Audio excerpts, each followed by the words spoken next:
Back to Hardball. Has the environmental damage in the Gulf of Mexico from the BP oil spill been overblown?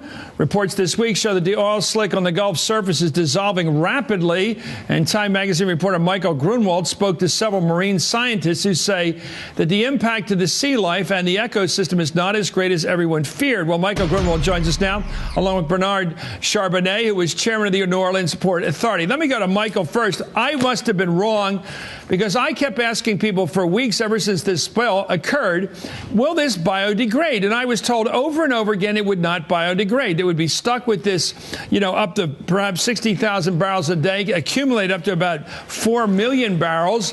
We'd be stuck with it in perpetuity until it finally did something, eroded. You're saying that the evidence so far is that it has eroded rapidly.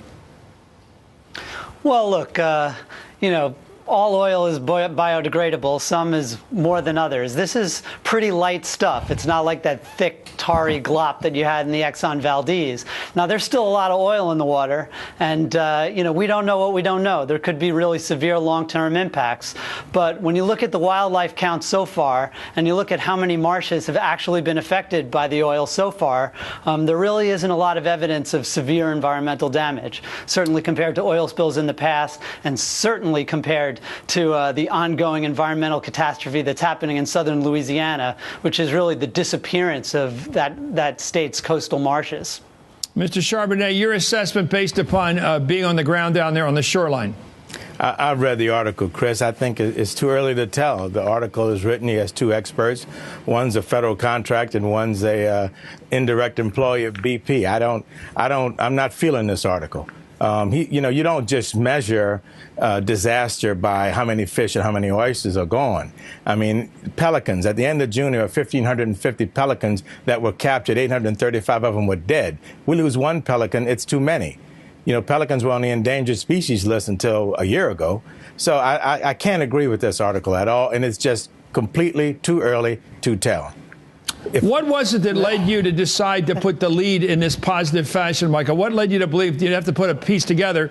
What on balance led you to think that there's reasonable plausibility that this is going to end up rather well compared to what we thought it was going to be like? What led you that way? Well, this wasn't the story I went down to Louisiana to write. I was actually reporting something very different. But in fact, all the scientists I talked to, and he's wrong, there were 4 scientists quoted in that pretty short article, talked a lot about how, they showed me the data. And they said that this wasn't the kind of impacts they were expecting. It's really funny now to hear everybody saying, like, well, we have no idea what's going to happen. It's way too early to tell if this, what kind of impacts we're going to see. What I keep saying is, now you tell us? Because for the last 3 months, all I've heard is that this is the worst environmental catastrophe in the history of the country.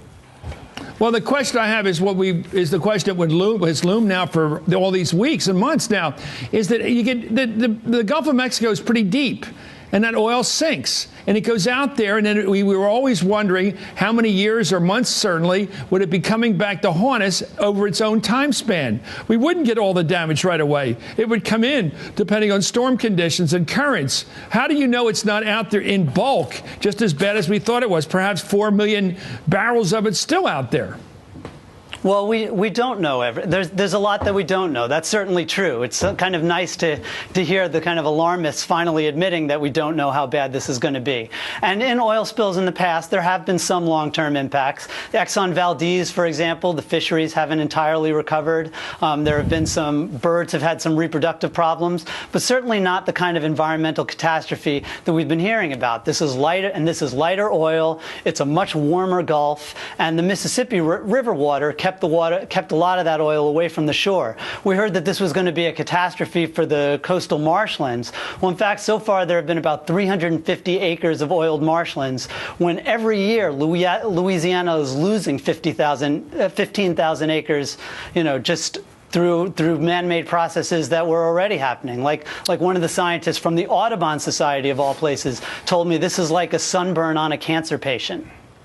Well, let me go back to Mr. Charbonnet. Give me the anecdotal. What's been happening on the shoreline down there in the New Orleans area? What are you getting in terms of daily reports on damage to the wildlife, the fisheries, everything you're trying to get down there in terms of food and employment?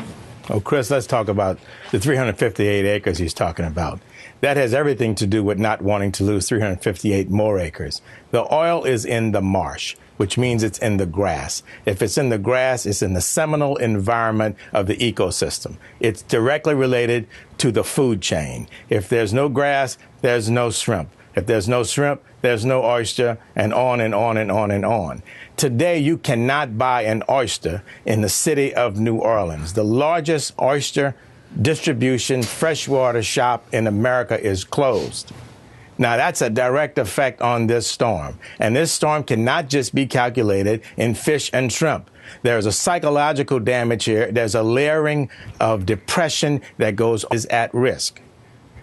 Your reaction, Michael. And I also want to know about if this oil's gone below the surface and has largely disappeared, so we don't know if it's still there. My question is this: Can it evaporate below the surface of the water? Does it need the sunshine to evaporate? Can it evaporate underwater in depth?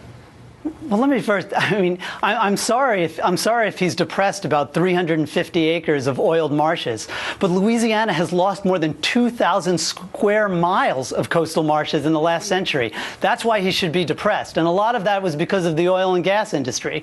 This oil is really just, it's a blip on that scale. And some of the worst critics of the oil industry in the scientific community were telling that. As for the oil under the water, that's certainly a question. I think there was a lot of fear that you're going to start seeing much lower dissolved oxygen levels. And in fact, you have seen some slight oxygen depletion, but nothing compared to the kind of hypoxia that you already have in the Gulf from agricultural runoff in the Mississippi Basin. So again, this is not to, I hold no brief for BP in this. I think, they're just as, they screwed up just as badly if there's not a lot of environmental damage as they would have if there's huge amounts of environmental damage. These rigs are not supposed to blow up, and 11 people have died, and that's a real tragedy. Yeah. But the fact is, we're not seeing the kind of environmental damage and if people are depressed, it may be because people are making such a big deal about this environmental damage. Well, you know what? I made a big deal about it and may continue to because I fear for it. I haven't hyped it for any reason. I got to tell you, I have worried about the damage to our environment, to especially North America. It's the only one we've got, this landmass of ours and these waterways. And I have worried about it. And this is the first positive report I've gotten. Michael, that's why I have been concerned, not because I want to hype this baby, because there's nothing to hype about it. To me, it's been a tragedy from day one. Bernard Charbonnet, sir, thank you for joining us with your reports on life down there. Michael, thank you. I guess congratulations if you turn out to be right, because if you're right, that's great news.